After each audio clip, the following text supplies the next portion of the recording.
Hello, and welcome back. We're back with Silent Hill 2. We just got to the Woodside apartments, and we're going to start off by walking over here. You see this very brightly lit object. We're going to pick this up. This is the map of the Woodside apartments. And the reason that's so well lit and noticeable is simply because the maps are pretty essential in this game, especially just for your first few playthroughs. It's essential you get them. It's the only way to find your way around, because usually the best way to play these games, since there's so many different items and objects and required puzzle items. You can wrap this health drink. You kind of have to search the game in a grid. So that's what we're gonna do. It's locked. So oh, sorry, I bumped the mic. Interesting side note, all the doors in this game are either open, locked, or they have a broken lock. And open means you can go through, obviously. Locked means that you can't go through right now, but you can get an item or a key that will let you go through. And broken lock means by the town's mystical power, it's broken the lock and you can't go in at all. So that first floor door locked, so we're gonna come back to it later. Now I've speedrun this game. I know exactly where to go, exactly what to do, but in tradition of how you're supposed to play the game, I'm actually gonna open and search each room and go on the grid pattern. But first thing, I'm gonna not go on a grid pattern because I want to go grab something. Sorry, I'm gonna turn down my headset a little bit.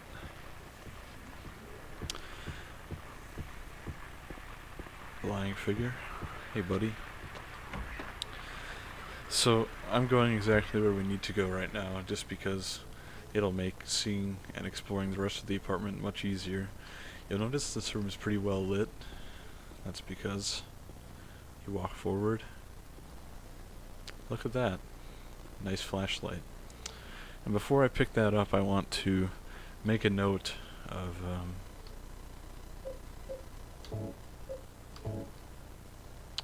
you'll notice that the dress that holds the flashlight is Mary's dress. It's exactly her dress. And the lore reasons behind that, it's kind of a hint, but I'm not going to spoil anything, but it's sort of from Mary saying, look at yourself, much like the camera angle when it's faced towards James when you enter a room usually. It's the game's way of saying, look at yourself, James, look at yourself. But we're gonna pick up the flashlight. Uh-oh. This enemy is called the mannequin. Oh shit.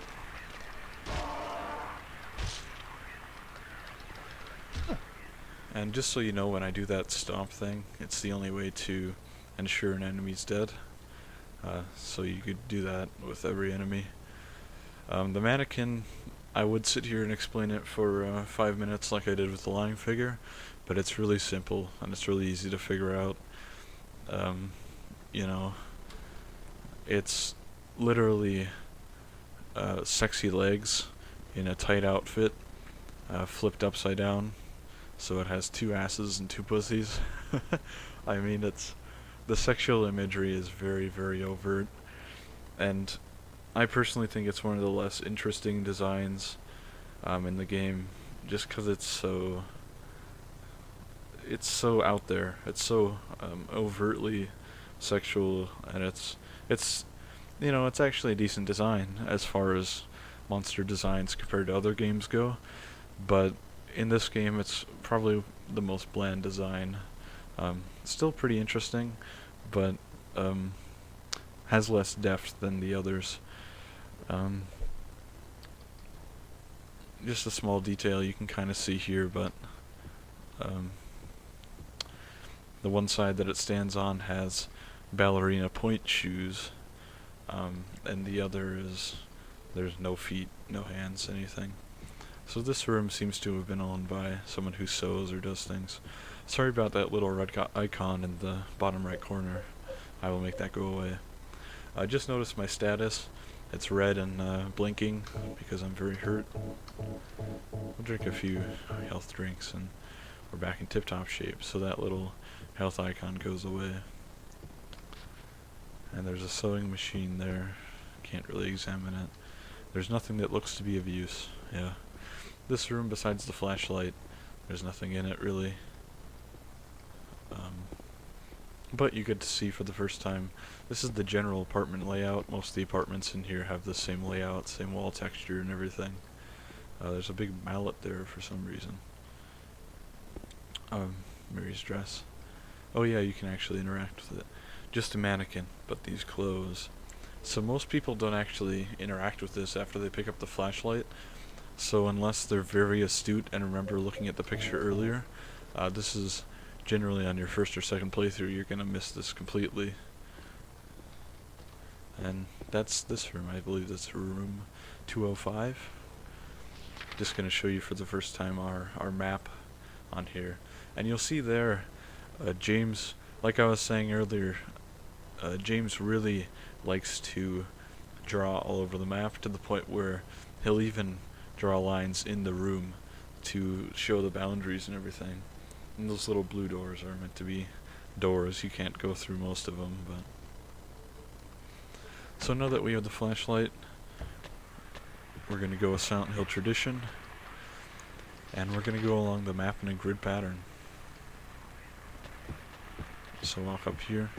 This is the staircase. Can't get the door open. That's another one of those texts. Oh, didn't mean to pause it.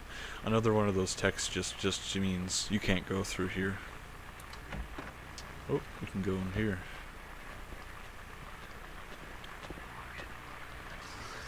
Oh, shoot.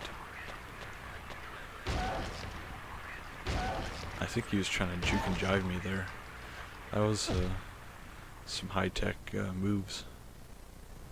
Now look what we've got here. Handgun bullets. Perfect. Whoa.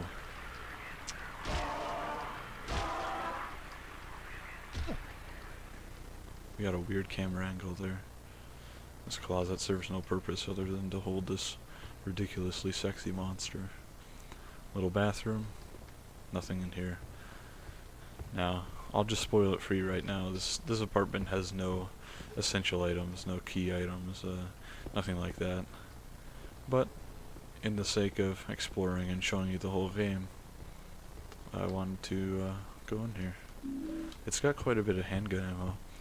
Now, all of those handgun bullet packets, they contain 10 bullets each. And after you beat the game, there's a new game plus option called Bullet Adjust, which makes it so you can either do ×1, which is just normal, or ×2 or ×3, so you don't have to worry about ammo ever. I'm just doing ×1 since I want the most typical playthrough possible. Now this is some great framing here. Look at that lighting. Gorgeous. I'm gonna beat the shit out of this thing though.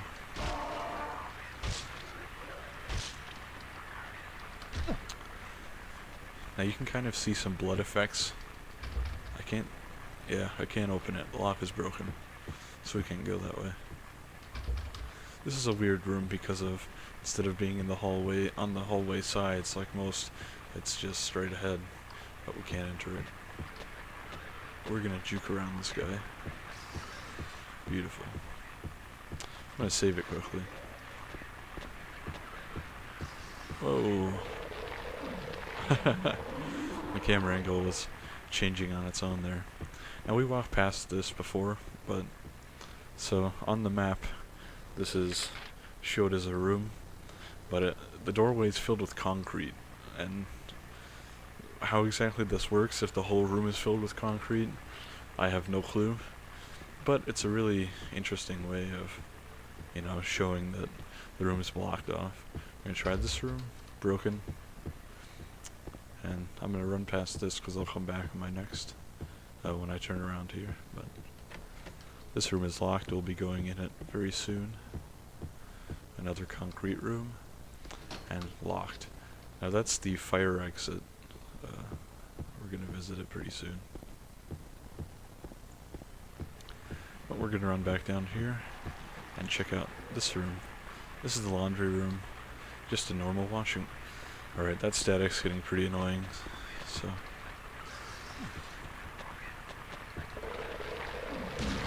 I'm gonna beat the hell out of this.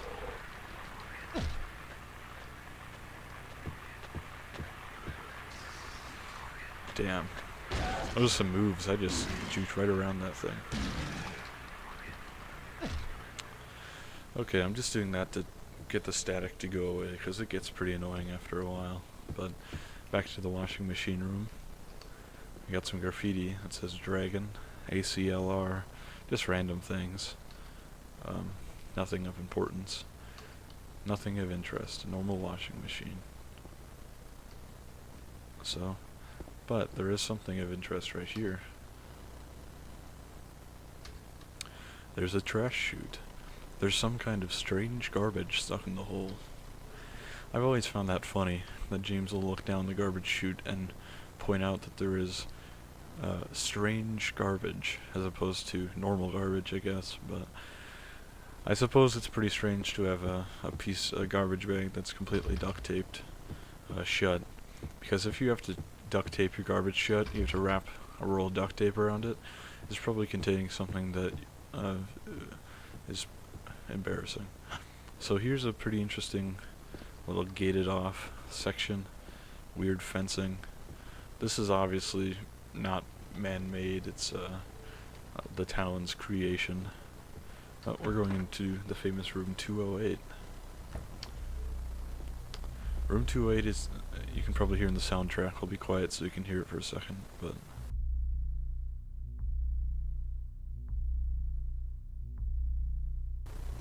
So room 208 is pretty noticeable in its soundtrack because it's the only room in the game that has, not the only room, but the only apartment in the game that has, for some reason it's got its own heavy industrial music theme that plays constantly for no real reason at all.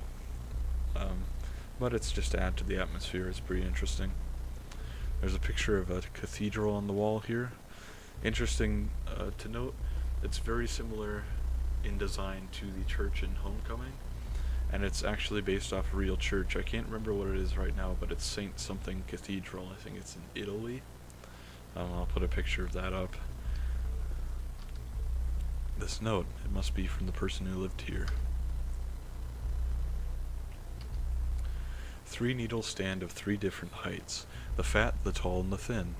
From slow to fast, they move to the right. Scott rests not on 3, but 15. And that's the end of the note. That's a hint to a puzzle that's coming up here. Lock is broken. There's nothing unusual about this television set. Little chair in front of it. Some newspaper scattered. Now we're going to go in here. I'll show you this, which is the clock. This is a little puzzle that that note was hinting at. It gives you a hint for this, but we'll look at it. The clock is stopped at 1:32 and 15 seconds. The faceplate is closed. It is locked. I can't touch the needles of the clock like this.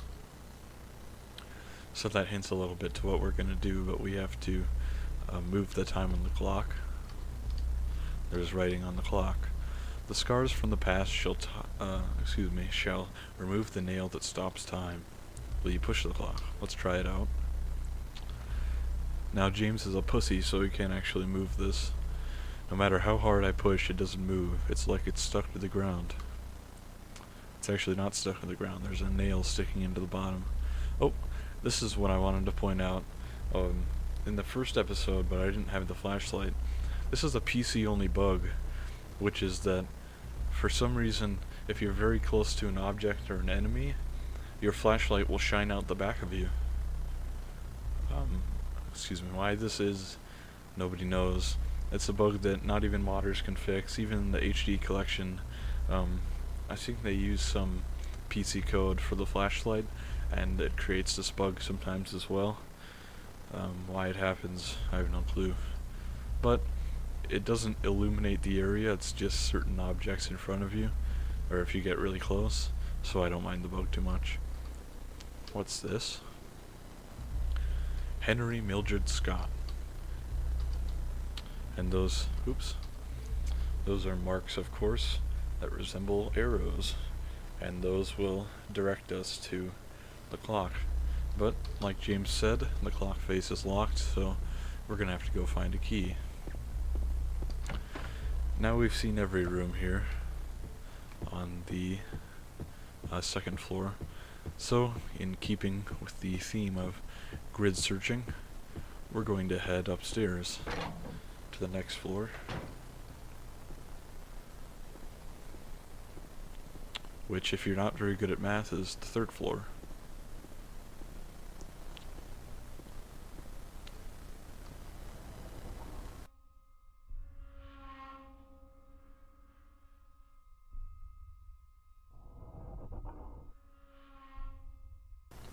Sorry, I turned off my mic for a minute just to let you hear that atmospheric music. Akira Yamaoka did all the music for Silent Hill 1, 2, 3, 4, Silent Hill Origins, and even Silent Hill Homecoming. And he does an amazing job. His music is legendary. He's really a genius. But we're gonna head through here. Interesting. Much like downstairs, there's a barred off section in the middle of the hallway. What's that James is looking at? Looks like a little key. There's a key on the ground on the other side of the bars. If I stretch my arm out, I just might be able to reach it. Will you pick it up? Yes.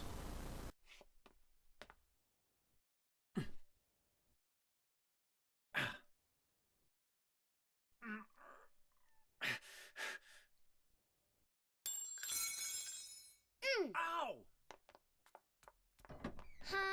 Hey, wait! Damn it.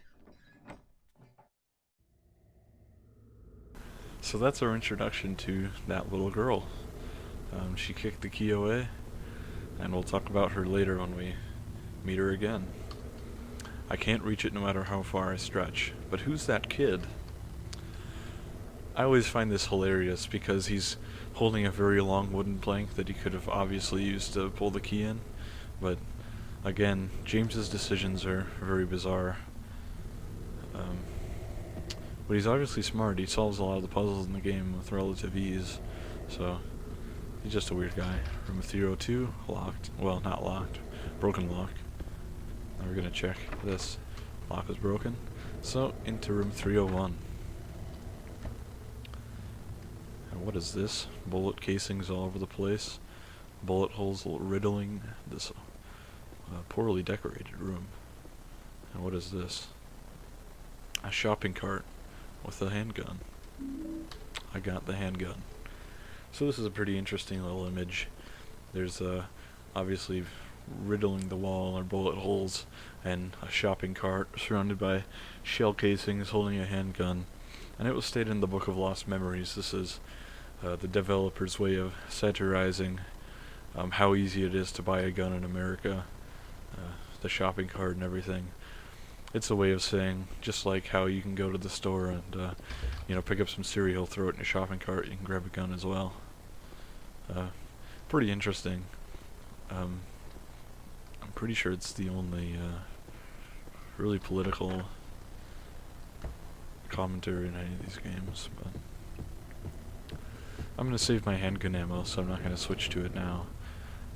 I'm just gonna use the wooden plank. So, at this point in the game, you're supposed to wander for a bit because we've checked all the rooms. And what you're supposed to do is you're supposed to end up back here on the second floor. You're supposed to walk forward and... What was that? Some kind of noise north of here. So, we're gonna head north of here. If you look on the map, it's north.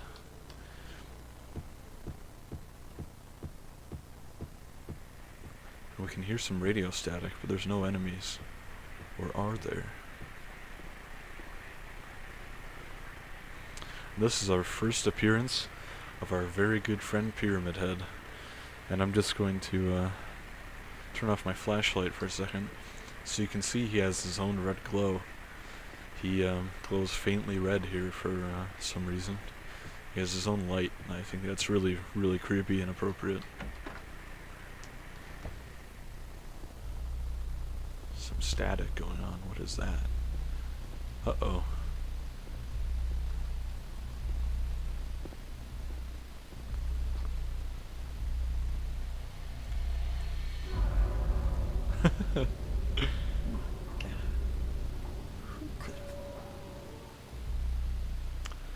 So, there's a dead body in front of the TV. He's dead. Who could have done this? Now, some of you may have guessed, it's probably Pyramid Head since he appeared here. I always think it's hilarious that James has to look in for about 3 seconds at this horribly bloody mess before he goes, "Oh my god, who could have done this?" It's like he just realized there's murder. But, you'll note the hair, the jeans. This is James's model, just covered in blood.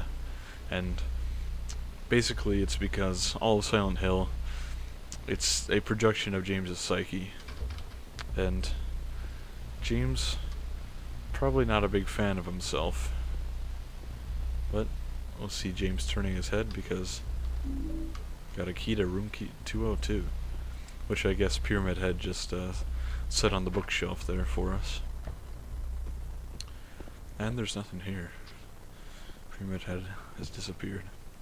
Now really quickly I'm going to make a bold decision, but I'm going to do it. I'm going to turn off the radio. Because for some reason the game is mixing, the static is really loud, and I'd rather you hear the music and sound effects rather than the static interrupting me a bit while I'm playing and speaking. It's not like we miss anything. I mean, it's only really a gameplay thing, and I know where the enemies are and everything, so we're in room 202. And room 202 is interesting little room. It's got some cages everywhere, very little furniture, wired off bath. Whoa, that scared me a little bit. But we've got these little butterfly effects, because I believe they're moths actually, but it's a health drink. This is really interesting. Much like Pyramid Head, there's a red glow coming out of that sink, and you can't even see it really. You can't look at it, you can't examine it. It's pretty creepy. But everyone here, I'm gonna turn off my mic so you can hear my favorite track in the whole game.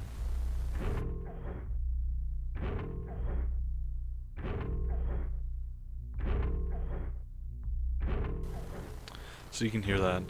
This track is called Butterfly Nest, and it's a really weird croaking, cracking, banging sound, along with some... The body of a dead butterfly is on the ground. There's nothing else of interest here. It's actually on the bed, James, but I could try. You'll see there's some green slime on this wall, some framed butterflies, and an oozing green hole. It's too dark to tell for sure, but I think there's something on the other side of the hole. Will you investigate? Yes.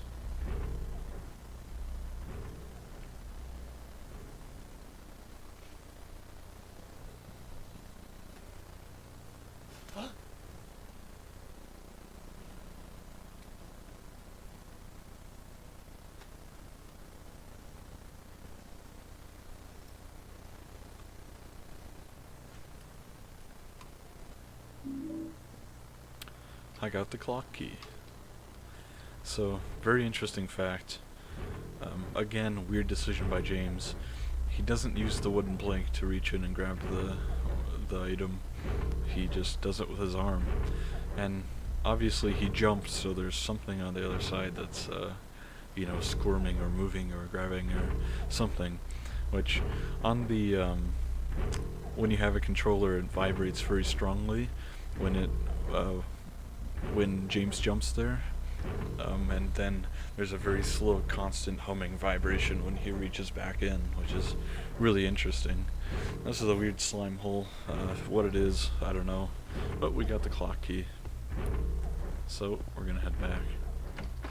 Again, weird decision by James. Why he didn't even roll up his sleeve even when there's goo that's gonna soak his arm. That was weird. There must be some lying figures wandering around the hallways, but yeah, weird stuff.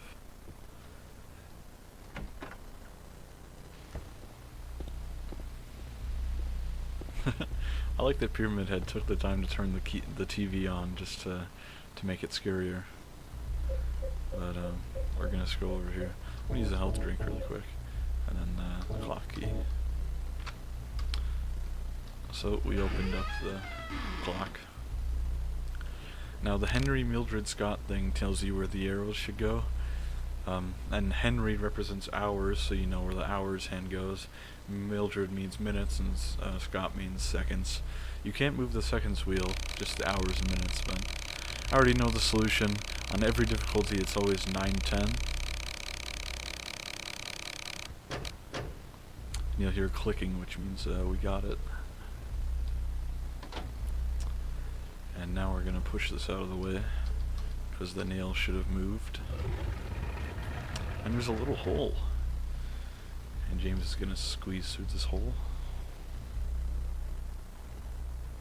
I check this door. Won't open. It's a little room. Now I've always found this, much like in The Shining with the impossible window in the office, you'll notice that this faces out. I guess this could work, but the fact that there are rooms on the side there, I don't know. Maybe the apartment building's just shaped like a U, but odd window. That's for sure. There's a little platform here. Has a save point. Health drink over here. I'm actually gonna save here.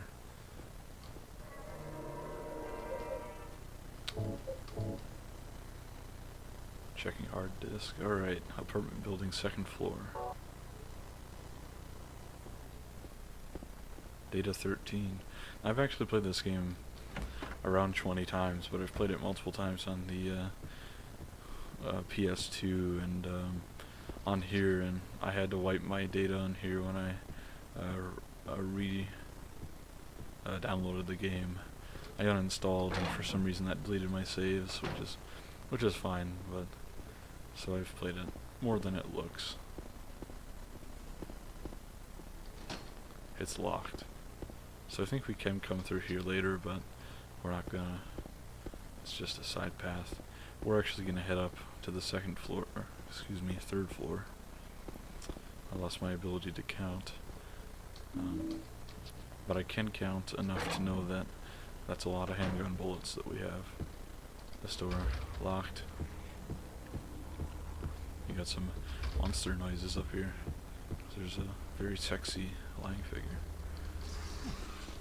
I'll never get over how sexy the lying figure's booty is. Even looks like it's wearing a G-string or a thong or something.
So that's a very, very famous cutscene.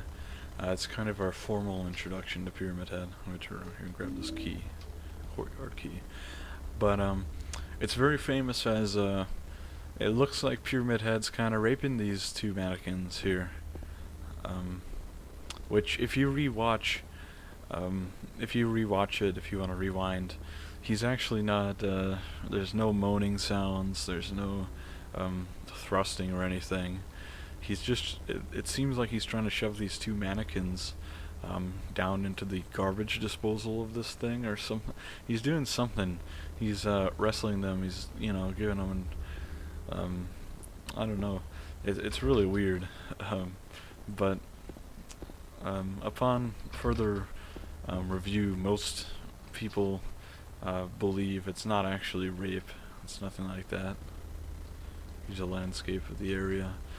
But very interesting to note, a lot of people think it's bizarre that James decides to randomly start shooting him.